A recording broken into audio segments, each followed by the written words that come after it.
अमेरिकी सदर Donald Trump की जारहाना पॉलिसियों का सिलसिला थम न सका। अमेरिका ने वेनेजुएला के तेल की बरामदात से मुंसलिक 2 ऑयल टैंकर्स को जब्त कर लिया है। रूसी परचम वाले तेल बरदार जहाज को कब्जे में लेने पर रूस ने रद्द-ए-अमल देते हुए कहा कि अटलांटिक में रूसी ऑयल टैंकर मेरी नेरा पर अमेरिकी कब्जा बैनुल-अक़वामी समुद्री क़वानीन की खिलाफ वर्जी है। रूस ने इस कार्रवाई को बहरी क़ज़ाक़ी करार दिया। वेनेजुएला ने भी पहली बार अमेरिकी हमले में 100 से ज़ायद फौजी और सिविल अफराद की हलाकत की तस्दीक की है। चीन ने ट्रंप की जारहाना पॉलिसियों के खिलाफ तनकीद करते हुए उसे आलमी अमन के लिए खतरा करार दे दिया। आज इस हवाले से हम बात करेंगे सीनियर सहाफ़ी और तज्ज़ियाकार डायरेक्टर पॉलिटिकल अफेयर रफ़ीक भुट्टो साहब से।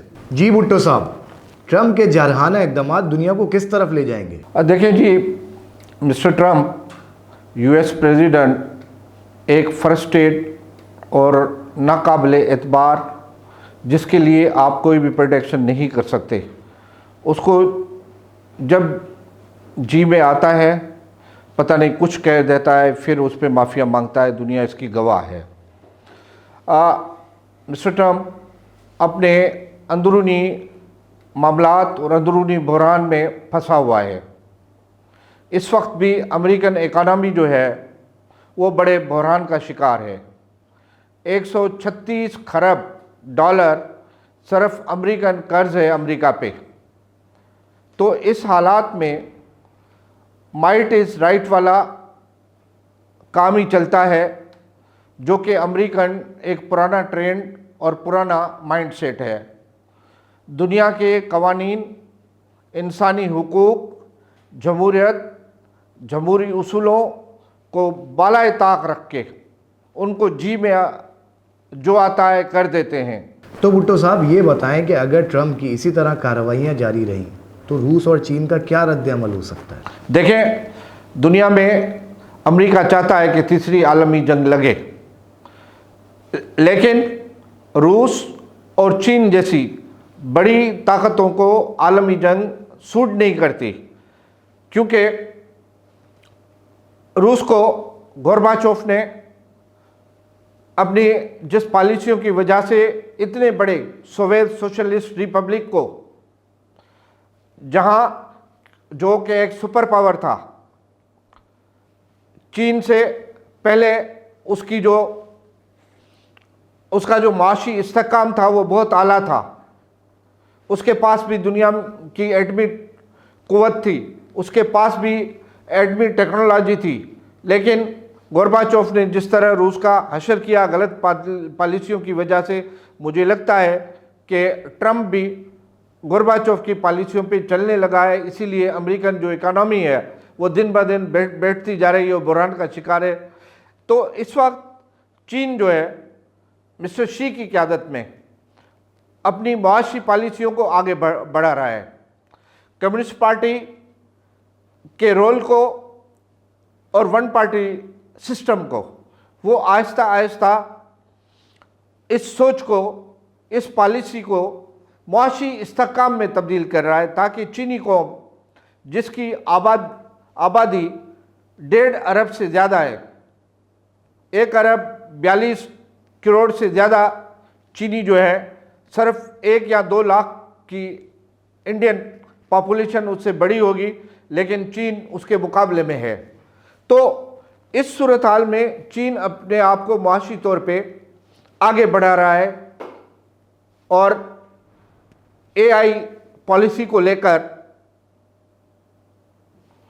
आगे बढ़ रहा है, मुआशी इस्तेहकाम को देख रहा है, ताकि आगे जाकर वो अमेरिका जैसे जो कि गैर सियासी गुंडा है दुनिया का, उसका मुकाबला कर सके।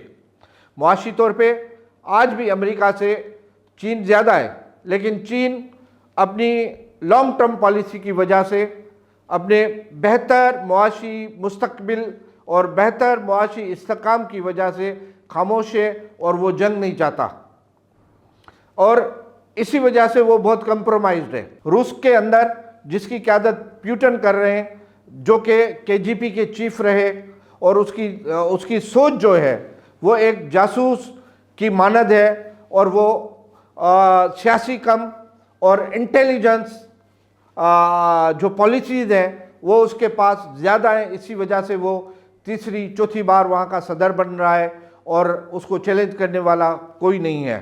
इसी तरह मिस्टर शी भी की क़यादत में चीन आगे बढ़ रहा है और वो भी तीसरी मर्तबा अपने मुल्क का सदर बना है और अपने मुल्क को वो आगे ला रहा है। इसी तरह रूस भी नहीं चाहता कि तीसरी आलमी जंग लड़े।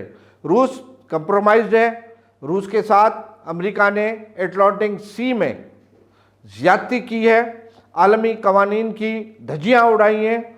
और जिस तरह पहले हम आज से कई साल पहले सोमाली कज़ाक हमने सुने थे कि सोमालिया के समंदर में जो छोटे छोटे जहाज़ होते थे कमज़ोर रियासतों के, कमज़ोर ममालिक के, तो या निजी जो थे, प्राइवेट जो शिप्स होते थे, उन पे जाके कब्ज़ा करते थे, लूटते थे, उनके लोगों को यरगमाल करते थे, फिर वो यरगमाल बना के तावान वसूल करते थे। उसके बाद उन इंसानों को, उन मुसाफिरों को छोड़ते थे और उनके सामान और उन जहाज़ को और रिलीज़ करते थे। आज उसी मिसाल की वही मिसाल आज एटलांटिक सी में अमेरिका ने जो है वो साबित किया है, जिसकी दुनिया भरपूर मजम्मत करती है। देखें, ये सिर्फ नाम के बयान है, इसके पीछे हकायक नहीं है।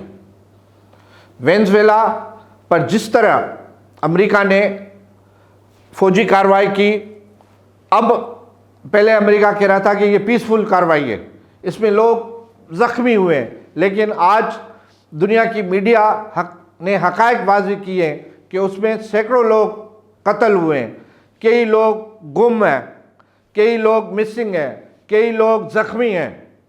उनकी फरियाद कौन सुनेगा? इस कत्ल आम का जवाब कौन देगा?